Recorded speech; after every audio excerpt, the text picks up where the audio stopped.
Happy women's day.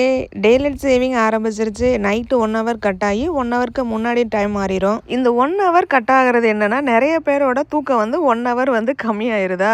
So அதனால காலையில் ஃபுல்லாமே வந்துட்டு ஒரு மாதிரி டென்ஷனாகவும் ஹரிபரியாகவும் இருக்கிற மாதிரியே இருக்கும். சண்டே அதுவும் பசங்க சீக்கிரம்லாம் எந்திரிக்க மாட்டாங்க.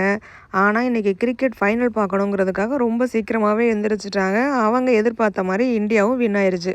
அதிகமாக ஒரு சின்ன கோயில் மீட்டிங்கு. அதாவது நாங்கள் இருக்கிற நார்த்து கரோலினால ஒரு பெரிய முருகன் கோயில் கட்டிகிட்ருக்காங்க.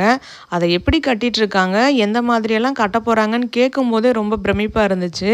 கண்டிப்பாக அமெரிக்காவில் ஒரு பெரிய முருகன் கோவில் வந்து இந்த கோவிலாக தான் இருக்க போகுது. டேலைட் சேவிங்ஸில் 1 ஹவர் கம்மியாச்சுன்னு சொன்னேன் இல்லையா, இன்றைக்கி உமன்ஸ் டே ஸ்பெஷலாக லஞ்சுக்கு பிளான் பண்ணி லஞ்சை ஸ்கிப் பண்ணிவிட்டு பிரஞ்சாக போயாச்சு. ஈவினிங் டைமில் நல்லா மழை பெஞ்சிட்டு இருந்துச்சு. பசங்களுக்கும் டென்னிஸ் இல்லை. ஸோ என் தங்கச்சியோட கவிதை புக் எடுத்து படிச்சுட்டு இருந்தேன்.